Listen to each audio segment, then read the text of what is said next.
नमस्कार, मी Vilas Mahale. GTV news मराठीच्या रणसंग्राम या निवडणूक विशेष बातमीपत्रात आपलं स्वागत. नगरपरिषद निवडणुकीमध्ये रिंगणात असलेल्या अपक्ष उमेदवारांना उद्या निवडणूक चिन्ह वाटप होणार आहे आणि त्यानंतरच खऱ्या अर्थाने निवडणूक प्रचाराला हा प्रारंभ होणार आहे. मात्र पक्षांकडून अधिकृत चिन्हावर निवडणूक रिंगणात असलेल्या उमेदवारांनी मतदारांच्या भेटीगाठी घेत प्रचाराला आधीच सुरुवात केली आहे. घाटंजी नगर परिषदेची ही निवडणूक आमदार प्राध्यापक राजू तोडसाम यांच्याकरिता प्रतिष्ठेची मानल्या जात आहे.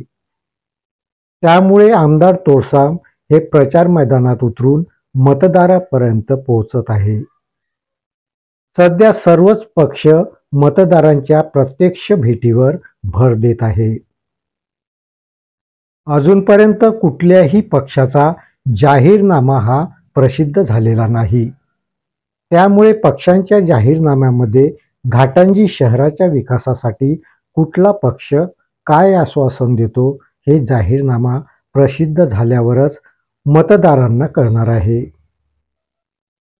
भारतीय जनता पार्टी, काँग्रेस, शिवसेना शिंदे गट, राष्ट्रवादी अजित पवार गट या प्रमुख 4 पक्षाने प्रत्यक्ष मतदारापर्यंत जाण्यालाच प्राधान्य दिलं आहे.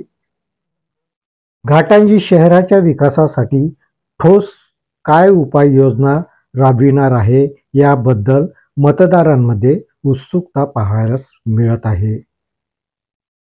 निवडणूक रिंगणातील पक्षाकडून आपापला जाहीरनामा समोर आल्यानंतर त्यावर मतदारांच्या काय प्रतिक्रिया राहणार यावरच पक्षातील उमेदवारांचं भवितव्य ठरणार आहे. तूर्तास सर्वच प्रमुख पक्षांकडून प्रत्येक प्रभागात जोरदार प्रचार केला जात आहे. यामध्ये अपक्ष उमेदवारी घेऊन निवडणूक रिंगणात असलेल्यांना चिन्हाचं वाटप झालं नसल्याने प्रचार करण्यास त्यांना अडचण येत आहे. चिन्हाचं वाटप झाल्यानंतर प्रत्यक्ष प्रचाराला फारच कमी कालावधी हा उमेदवारांना मिळणार आहे. त्यामुळे अपक्ष उमेदवारांना मतदारापर्यंत पोहोचण्याला तारेवरची कसरत करावी लागणार आहे.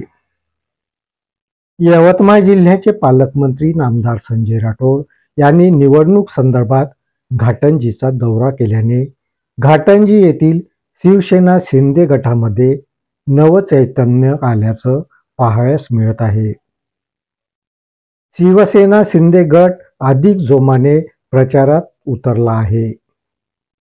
निवडणूक रिंगणातील प्रत्येकाला विजयी होण्याचा विश्वास असला तरी शेवटी मतदारांनी कुणाच्या पारड्यात मतदान रूपी आशीर्वाद दिला ते 3 डिसेंबरला निकालाअंतीच स्पष्ट होणार आहे. या रणसंग्राम या निवडणूक विशेष बातमीपत्रात इथेच थांबतो.